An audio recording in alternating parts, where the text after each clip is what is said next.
अजब कहानी।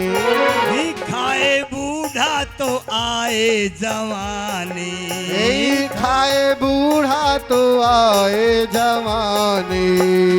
इस भांग की अजब कहानी, भांग की अजब कहानी। खाए बूढ़ा तो आए जवानी, खाए बूढ़ा तो आए जवानी। जिसका भी मनवा डोला खाने को भंग का गोला, जिसका भी मनवा डोला खाने को भंग का गोला। भोला भाग जाओगे या दम लगाओगे, भोला भाग जाओगे या दम लगाओगे।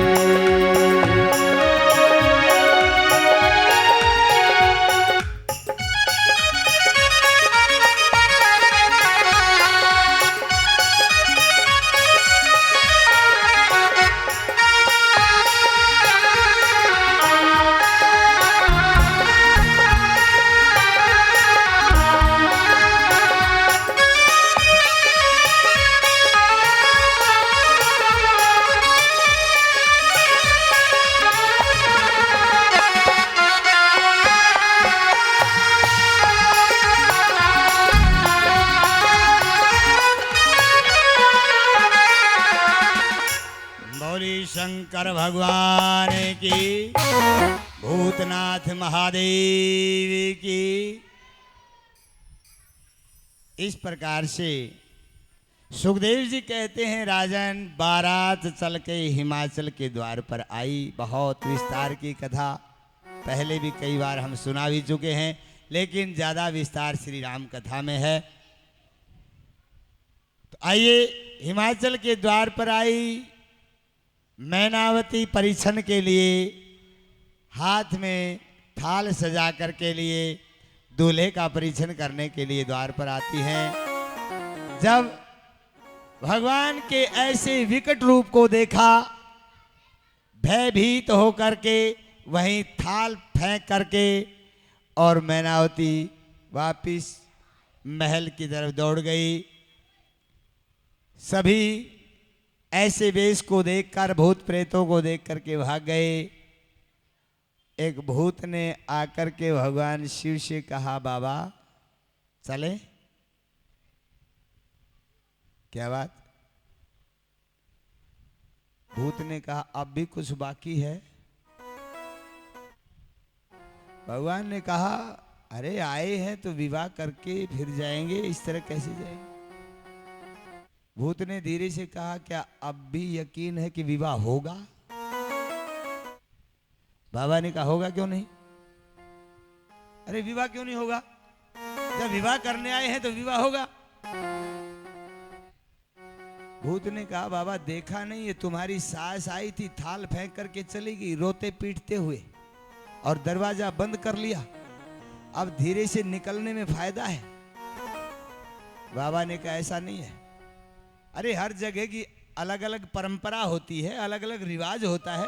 हो सकता है मेरी ससुराल में ये रिवाज हो, दूल्हे को देख करके थाल को पटकना, रोना, दरवाजा बंद करना। आए हैं तो विवाह करके जाएंगे। अब भूत तो पहले हताश, उदास, निराश, कुछ होड़दंगबाजी में। अब भूत ने कहा, तो बाबा एक काम करो। क्या?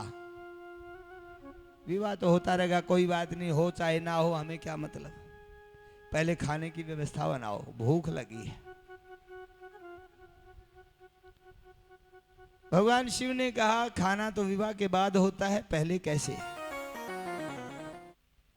कोई नहीं, आप कहोगे तो बात बन जाएगी। हमें तो बड़ी भूख लगी है, देखो इतनी दूर से आए हैं ना, चलते फिरते नाचते कूदते, पहले व्यवस्था बनाओ।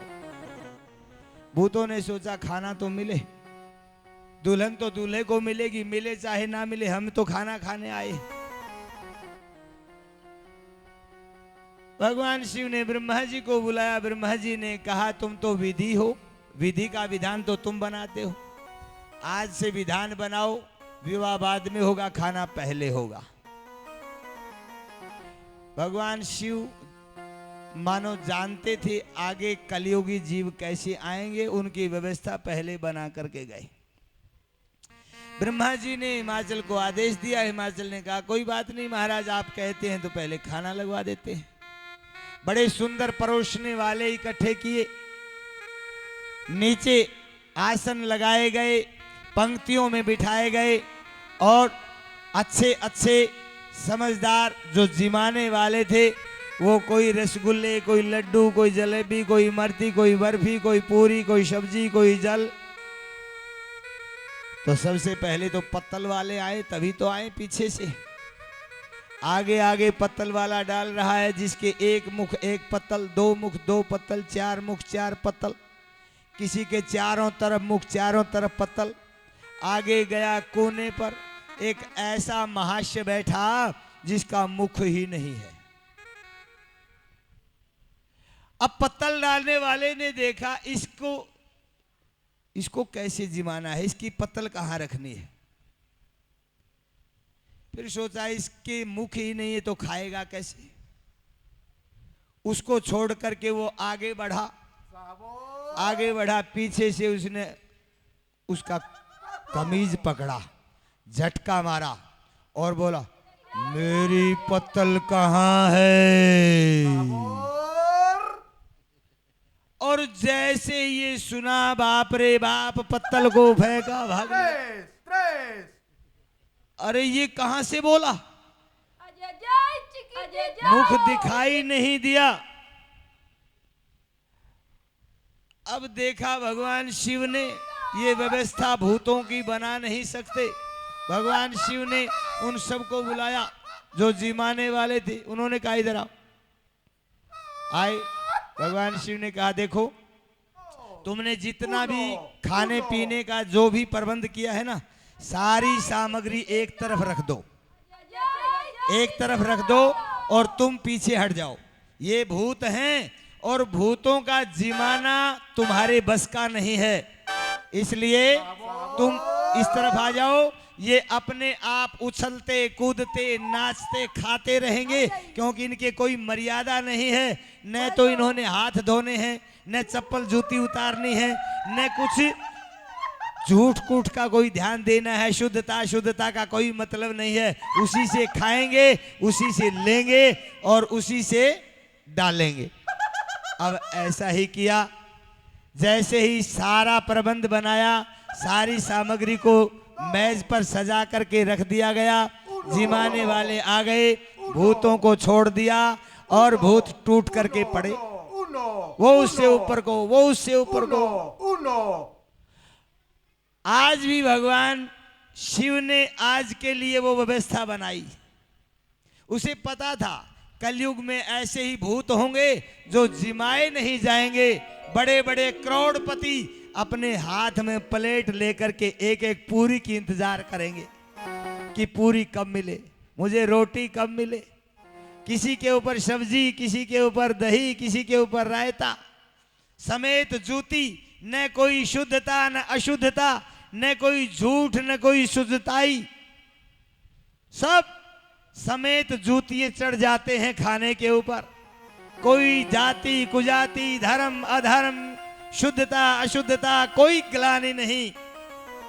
और सारे भूत खा पी करके आराम से मस्त हो जाते हैं। ये व्यवस्था बनाई। सभी भूतों ने आइए खाना खाया। समय हो चुका है, कथा तो चाहते हैं कितनी सुनाएं, लेकिन ये घड़ी इंतजार नहीं करती। आइए अभी सीधे भगवान के विवाह की तरफ चलते हैं और विवाह उत्सव मनाते हैं बड़े आनंद के साथ। कल भगवान के अनेकानेक अवतारों की बहुत ही सुंदर कथा, और कथा आपको पता है कितनी लंबी है, कितने अवतार कल की कथा में होंगे। और उन्हीं अवतारों के साथ अंत में जिसकी कथा है वही नटवर, वही लीलाधारी, वही कनवा, वही कलवा, वही छलिया, उसी कन्हैया का जन्मोत्सव बड़ी धूमधाम से मनाएंगे। इस धर्म प्रांगण को दुल्हन की तरह सजाएंगे। आप भी सज धज करके तैयार होकर के आना। खूब प्रभु के स्वागत में नाचेंगे, गाएंगे, धूम मचाएंगे और कन्हैया को भी इसी आंगन में नचाएंगे। बोलिए वृंदावन बिहारी लाल की। आइए बस एक भजन के द्वारा ही विवाह को हम समाप्त करके कथा को आज यहीं पर विराम देंगे। आइए करतल ध्वनि से नाचते गाते हुए भगवान के विवाह उत्सव में शामिल होते हैं। बोलिए शंकर भगवान की जय। सारी दुनिया में आनंद